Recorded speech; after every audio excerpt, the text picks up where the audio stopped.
Hi, it's Rob MacKillop here as another installment in me talking about harmony on the D minor tuned Baroque Lute. Here's the pitch I'm at, the D minor chord. Okay, this week we're looking at dominance, secondary dominance. Now, what is a secondary dominant? Well, it's not a primary dominant, which is the main dominant of a key. So we're in the key of C, the main dominant. We count up 5 notes, C, D, E, F, G, is G7. So we have a C chord, and we go to G7, back to C. So that's the main dominant. But there are a lot more chords in the key of C, and each one of those could have a dominant seventh before it, its own dominant seventh. Now, what are the chords in the key of C? Well, we have to get them first. It's the same pattern for every major key. After your first major chord, there are 2 minor chords, 2 major chords, minor diminished. Now, I'm going to go through them, not worrying about parallel octaves and fifths and stuff. We're just going to look at the chord shapes. So C major, then 2 minor chords, D minor, E minor, F major, the 2 major chords, F major, G major, A minor now. We've got a minor and a diminished at the end, A minor. Now, a diminished chord will go up 2 frets. It's the same as a minor chord, except the 5th of the chord, in this case my first finger, goes back a fret. It's diminished. Yeah, it's flattened, diminished, so it becomes a diminished chord, and there's C major. So that's the chords we're going to be looking at. Maybe not those shapes. You got to find out the other shapes as well for the same chords. It's a lot about exploring the instrument. It's not like getting a book of 400 chord shapes for the Baroque Lute. You know, use your brain, work things out. Try and figure out what the notes are to basic chords. Find those notes elsewhere. It doesn't matter where on the fretboard those notes are, it'll still be the same chord. Okay, now secondary dominance. So the first chord after C major was D minor. Now we want to find the dominant seventh of D minor. And we count up 5, D, E, F, G, A. So we need an A 7th chord. Now we could have an A in the bass, C sharp, E, G. That's one way of playing A 7th, but because we're coming from a C major, I like to put that C sharp, which is on the 3rd string, I like to put it on the 6th chorus and use the open A. So now I've got C sharp, A, E, G. That's A7. That goes to D minor. Okay, so we're going from C major to A7 to D minor. That's a good place to discuss suspensions. The suspension has 3 parts. One is the preparation. So when I play the A7, I've got this G on top, and I'm going to leave it there when we get to the D minor, and then resolve. So that was suspended over the chord. Here from the C, preparation, suspension, resolution. Yeah, so preparation, suspension, resolution, that's a proper suspension. We could do it with the E on the 2nd string.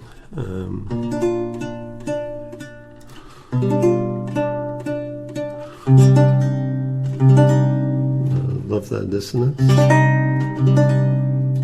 Resolve it. We could even have a double suspension. Woo! C major, A7, 2 notes. So look out for these things. The next chord in the key of C is E minor. Now what's the dominant 7th of E minor? Well, E, F sharp in the key of E minor, G, A, B. So we're looking for a B 7th. Now we know a C chord. If we go down a fret we get a B chord. Now what's the 7th note above B? You have to count up all the notes to get to the 7th, but the quicker way to do it is take the letter name B and go down to the previous letter name A. So we're going to add an A to our B chord. I may as well add the open A string. And the notes I'm playing are B, A, D sharp, F sharp. That goes to E minor. And notice the voice leading on top. I could take it down to the 2nd string. Yeah, so be aware of your voice leading on top. Also, dominant 7th, a great thing to do is raise the root. There's the B. I'm going to make it a C. So, yeah, so whenever you got dominant 7th, you can have a bit of fun raising the root and then going back again. You're briefly making it a dominant 7th flat 9 chord or diminished 7th if you want. So the next chord in the key of C is F major. Now what's the dominant of F? F, G, A, B flat in the key of F, C. So we're looking for a C 7th. Now we know the C chord, we're on it.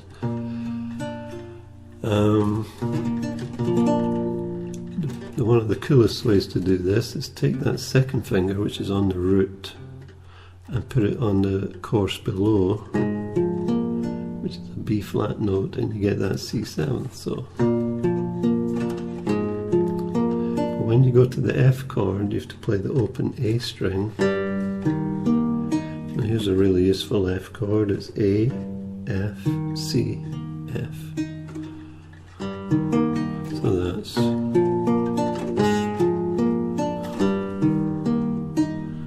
that's the key of, going into F.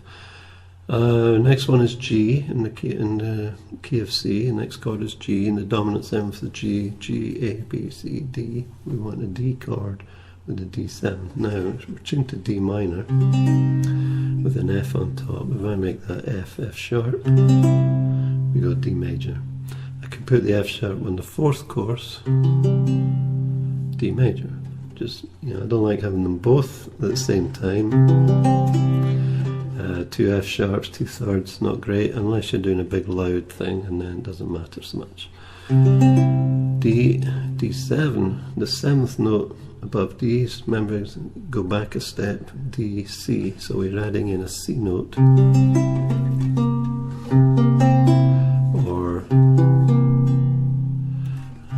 that goes to G.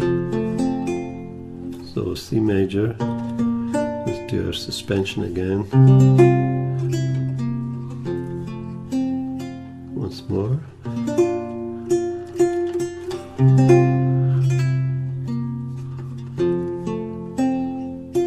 There you go. And the next chord in the key of C is A minor.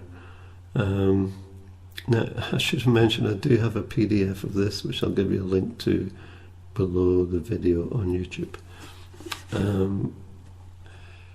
What did I say? A minor. Okay, now what's the dominant of A minor? Count up 5. A, B, C, D, E. E7 we're looking for. Now here's a really cool thing. There's C major. On a guitar you get a D major chord. Move over a string and you get C major. You play a low C, my thumb on the 11th course. Then my thumb misses a string, goes over to an E because we're going to play E7. And on the left hand, this triangle shape moves over a string. So it's on the 3rd, 4th and 5th courses. And the 2nd course is going to be left open, and that'll give us our 7th. E7 goes to A minor. So let's do that again. C major, over a string, over a string. That's E7, A minor. Okay, we're not doing the diminished one because the dominant 7th going to the diminished chord never sounds great. Now, if we're on A minor and we want to get back home to C, or wherever we find ourselves, and we want to get home, we're lost, and want to find our way home, one way is just to play G7, and that takes you back to C. A more interesting way is to turn every chord into a dominant seventh, a secondary dominant. And so we've got A minor, we'll make it A seventh, which goes to D minor, make that D seventh, which goes to G, make that G seventh, and we're back home to C. So yeah, whenever you get lost and you panic and you want to go home, don't start crying, just play dominant sevenths. You play the chord you're on, turn it into a secondary dominant, which will take you to another chord, you make that secondary dominant, and so on until you get to the primary dominant, in this case G7, and that takes you back home to C. That's it. Any questions, just ask. If you've got any ideas for further videos like this, just let me know. And remember, there's a PDF of this which links to my website for the Baroque Lute, where you'll see the other lessons on harmony on the fretboard and D minor tuning. That's it. Bye.